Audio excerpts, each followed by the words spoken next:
Welcome to Love Lies Chronicles. Support the channel by liking, commenting, and subscribing. I promise even more interesting stories. I still remember the exact moment she said it. It wasn't during a fight or some emotional outburst. No, she was calm, polished, like she'd rehearsed it. We were sitting at our dining table, her wine glass untouched, a half-smile tugging at her lips like this was just another casual conversation. I'd made grilled salmon, the way she liked it. Lit a candle. I thought we were reconnecting. But the entire dinner was a setup. "I'm seeing someone," she said, brushing her napkin across her lap like she'd just told me we were out of milk. "His name's Brett. I need you to be okay with it." I stared at her. For a second, I thought she was joking. But then she kept talking. "He's strong, assertive, alpha. That's the word he uses. I need that in my life right now. Alpha." She dropped it like a mic. I didn't say anything right away. I didn't even blink. My fingers tightened around the fork in my hand, but my voice stayed steady. She went on like she was pitching a merger. "I'm not leaving you. I don't want a divorce, unless you force it. But I want Brett in my life. I've earned that. If you try to fight me on this, I'll make your life hell. I will. You know I can." She sipped her wine then, finally. Eyes locked on mine. "And I've already told him you're not the aggressive type, so it won't be a problem. He doesn't see you as a threat." I leaned back in my chair. Not a threat. My mind was doing backflips, but my face didn't move. I'd always been like that. People took it for weakness. This quiet stillness I defaulted to when things hit the fan. She thought I was paralyzed. She had no idea I was counting. Every breath, every word, every insult disguised as truth. "You're serious," I finally said. Not a question, just confirmation. She nodded once. "He's coming to dinner Saturday. I want you two to meet. If this is going to work, we need peace. Brett doesn't do drama. Peace." She actually used that word. I looked down at my plate. The food I'd made her. The wine I'd chilled. All of it sitting there between us like some kind of joke. She was sitting there treating me like a project she needed to rebrand. Her husband 2.0, the man who politely stepped aside while she played house with someone else under the same roof. I thought back to a few months earlier. I'd noticed the changes. The sudden obsession with her fitness coach. The new dresses. The extra nights out that didn't quite add up. I'd asked, gently at first. I'd even blamed myself. Was I not present enough? Was work taking too much of me? She told me I was overthinking it. But now, here she was, sitting across from me in a white silk blouse, laying out her terms like a lawyer. Accept it, or suffer. And the worst part? She actually believed I'd say yes. Like she was offering me a reasonable compromise. A man who loved her, who'd build his life around her, who put her through grad school, who held her when her mother died, was now being asked to watch quietly while she swapped intimacy for performance and expected applause. She mistook my silence for defeat. I wasn't surprised. Most people do. But something shifted in me that night, not loud, not fiery. Just a quiet rearranging of everything I thought I knew about this woman. This wasn't the same girl I'd met in college, the one who once told me I made her feel safe, grounded, loved. This was someone else entirely. And I knew right then, I wasn't going to yell. I wasn't going to cry. I wasn't going to plead. I was going to wait. Wait and watch. Because no matter what Brett thought of me, no matter how much she bragged about his alpha nonsense, I knew who I was. I wasn't an alpha. I was something better. A real man. And they were both about to find out what that actually meant. The first time I saw Brett in person, he shook my hand like he was giving me a gift. Firm grip, condescending smile, that smug pause while he looked me up and down like I was a contestant in a show he'd already won. I smiled back. Not warmly. Just enough to keep things civil.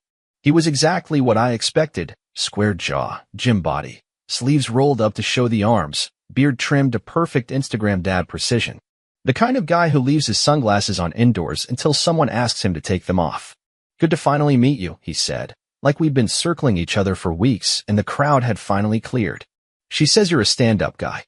Level-headed. Translation, compliant. Safe." I nodded. "I am." Then I added, "Until I'm not." He didn't catch it. Or maybe he thought I was joking. My wife, Emily, shot me a quick look like she was worried I might ruin her evening. I didn't. Not yet.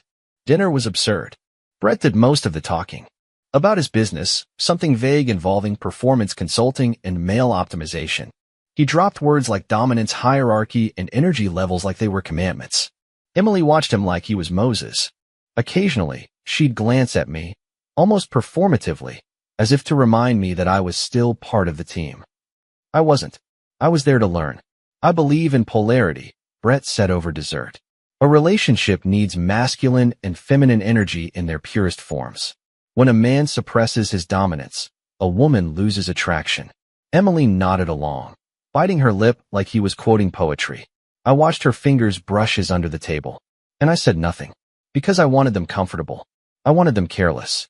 2 nights later, she asked if Brett could spend the weekend with us. It's not like that, she claimed. We just want to spend time together. You'll have your space. I'll make sure it's respectful. Respectful. She kept using that word like it had any meaning left between us.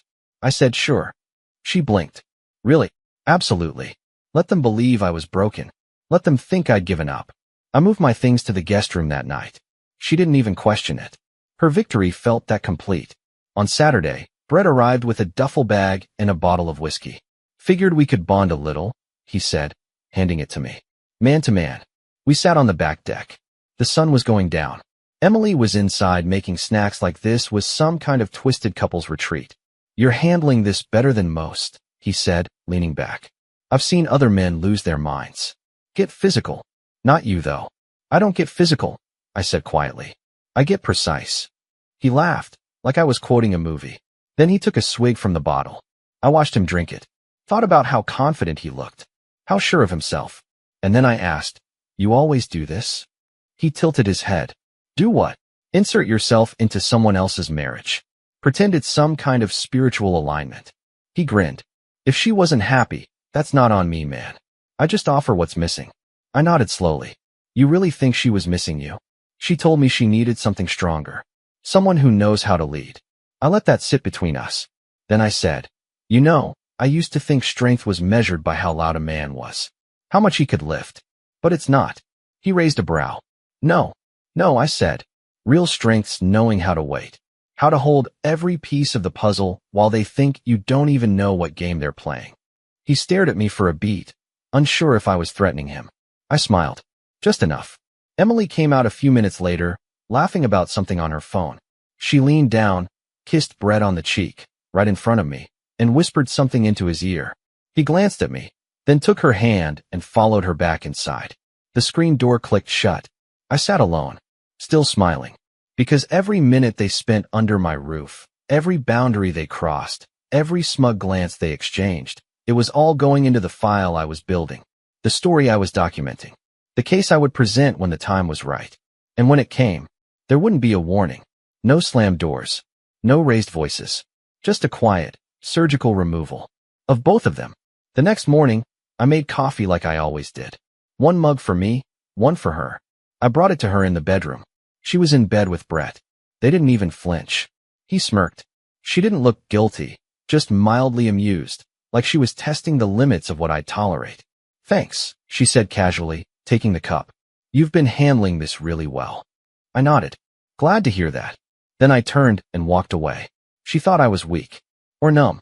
Or maybe just too tired to fight. But I wasn't tired. I was calculating. That day, while they stayed in bed, I drove across town and met with my attorney. Not a family lawyer. He'd be too obvious.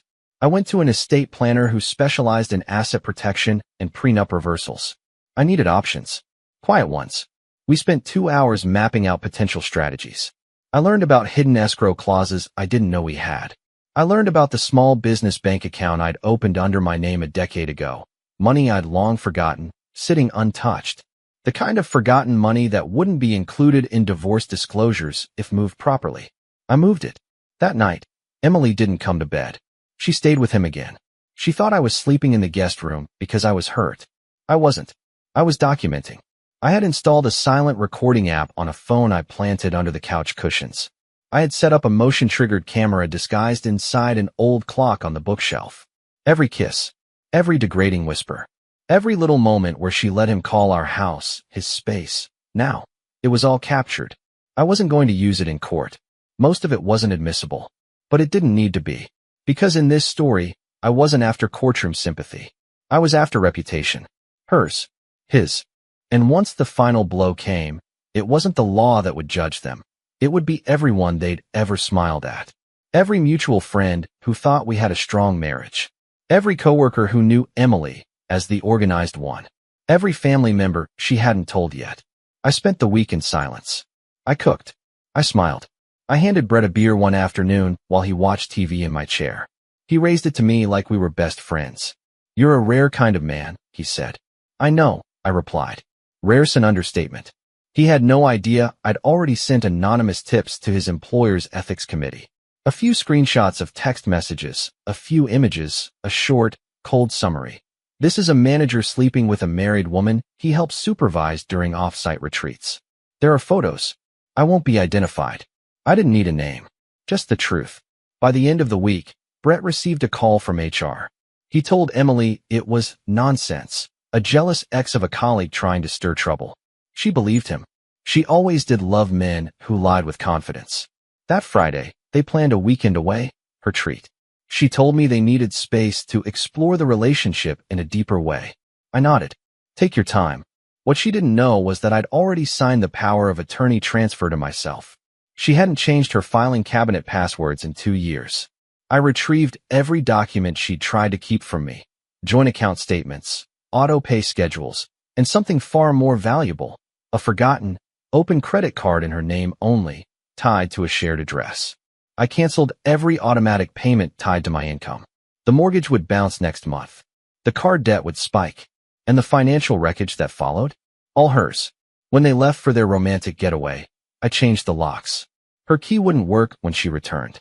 And by then, the messages I scheduled would already be sent to her boss, her sister, her college roommate, our neighborhood Facebook group.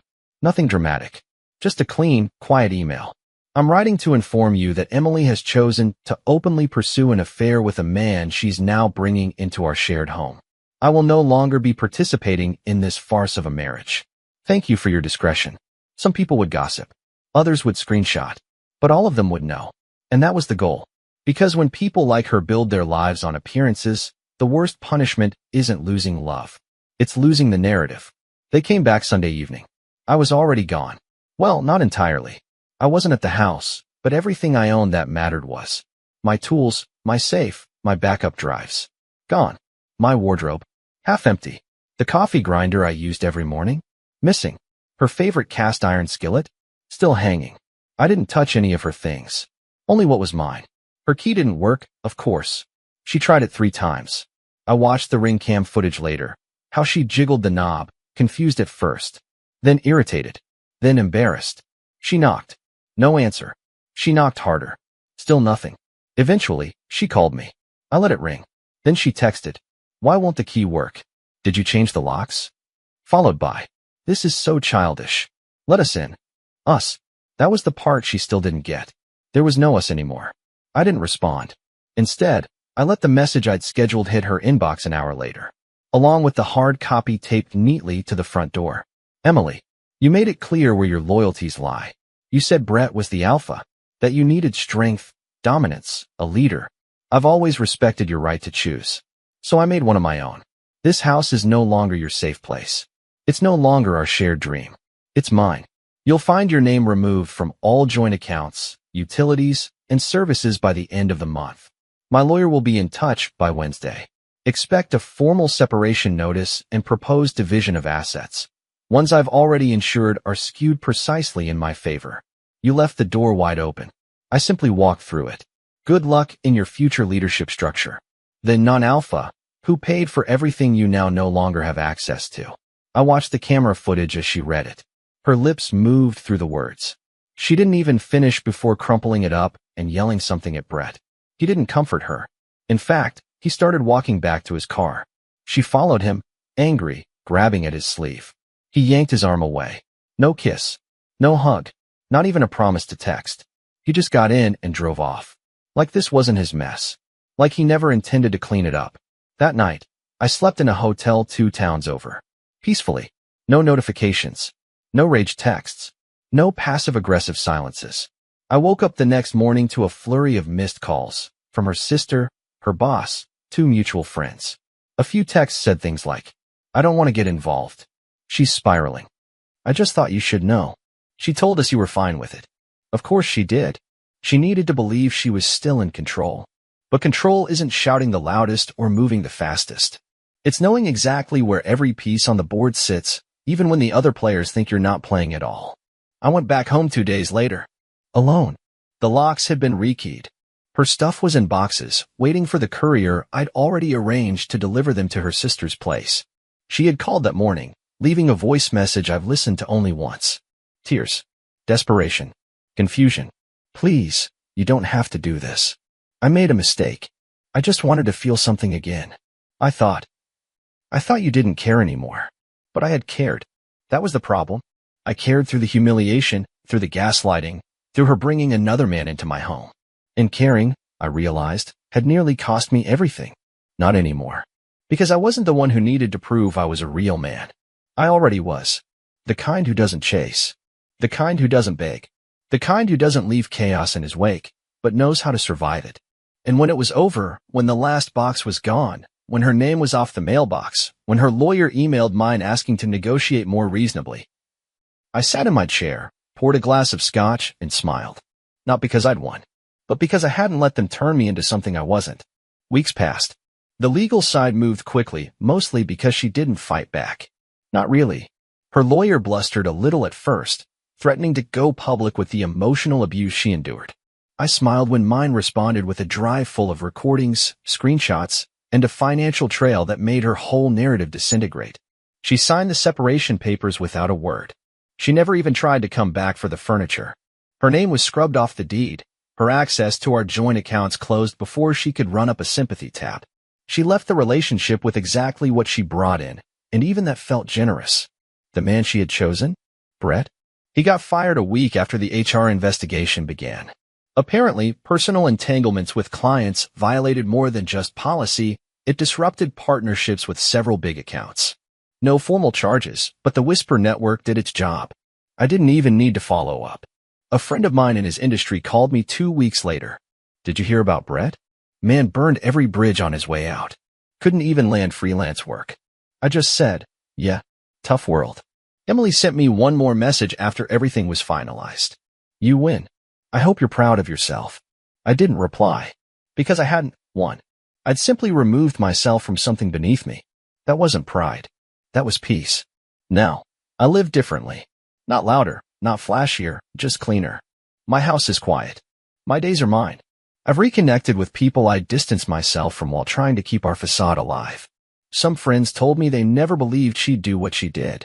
Others admitted they saw it coming. What matters is that I see myself again. Not as some non-alpha. Not as a husband bending to survive humiliation. But as a man who chose dignity over drama. Because strength isn't measured in chest-thumping and raised voices. Sometimes, real strength is silence before the storm. And a calm voice when it's done. But there was another path I could have taken. If I had stayed quiet longer, swallowed more of their smugness, played the role they expected of me, I wonder how much of myself I would have lost. I imagine her parading him through our lives like a victory trophy. I picture a future where I sat at dinners, watching them giggle across the table, pretending it didn't hurt. Maybe I'd have lasted another few months. Maybe even years. But by then, I'd be hollow. And when I finally snapped, it wouldn't be calm and clean. It would be messy, angry, irrevocable. The kind of breakdown that ruins reputations, not restores them. And I would have let them reduce me to rubble. All because I wanted to keep a seat at a table where I was never fed.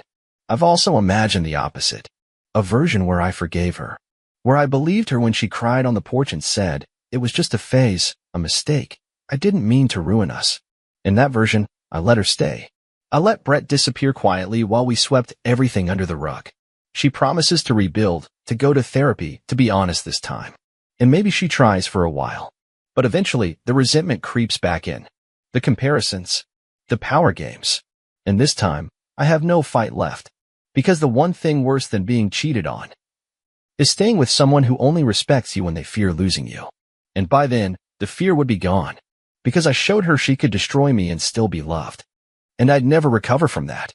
So no, I didn't win. But I walked away with my dignity. And when people ask why I handled it the way I did, I tell them the truth. I'm no alpha. I don't pretend to be. But I'm still the real man here. Dear listeners, please share your thoughts in the comments, and do not forget to like, share, and subscribe to the channel.